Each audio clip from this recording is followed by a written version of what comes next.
ఈరోజు మనము సొరకాయ పప్పు చేసుకోబోతున్నాము.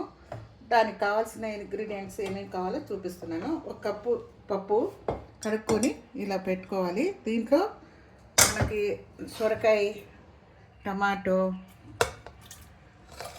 సొరకాయ, ఇంకా ఏమైనా కూరగాయలు ఉన్నా వేసుకోవచ్చు.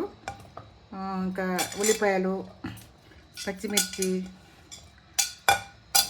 మన ఇష్టాన్ని బట్టి చింతపండు వేసుకొని ఇవన్నీ వేసి మనం 1 డ్రాప్ ఆఫ్ ఆయిల్ కూడా వేసుకోవాలి, పొంగకుండా ఉంటుంది. ఇప్పుడు మనం లిడ్ పెట్టేసి పసుపు కూడా దీంట్లో వేసుకొని ఇప్పుడు లిడ్ పెట్టేద్దాము. ఒక 3 విజిల్స్ వచ్చేదాకా వెయిట్ చేద్దాము. తర్వాత మళ్ళీ తాలింపు ఎలా వేసుకోవాలి మళ్ళీ కంటిన్యూ చేస్తాను నేను. ఇప్పుడు 3 విజిల్స్ వచ్చేసాయండి. ఇప్పుడు ఓపెన్ చేద్దాము. చూడండి, పప్పు బాగా మంచిగా ఉడికిపోయింది. చూస్తున్నారు కదా, ముక్కలు, సొరకాయ ముక్కలు, టమాటాలు అన్నీ మంచిగా అయిపోయినాయి.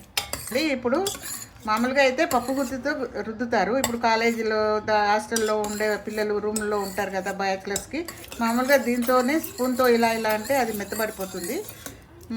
తర్వాత తాలింపు వేసుకోవాలి. మనం తగినంత సాల్ట్ వేసుకొని, స్పూన్ కారం పొడి, అల్లం వెల్లుల్లి.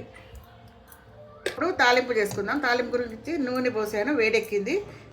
ఇప్పుడు తాలింపు గింజలు వేద్దాము. నూనె బాగా వేడెక్కింది. పచ్చ దంచుకొని ఇంకా కరివేపాకు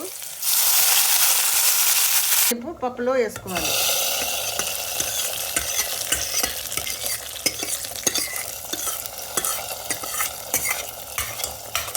ఇప్పుడు దీంట్లో కొత్తిమీర వేసుకుందాం గార్నిష్కి. కొంచెం కావాలనుకుంటే బెల్లం వేసుకోవచ్చు, టేస్ట్ చాలా బాగుంటుంది. ఇప్పుడు మన పప్పు రెడీ అయిపోయిందండి. సర్వింగ్ బౌల్లోకి తీసుకున్నాను. గుమగుమలాడే పప్పు రెడీ.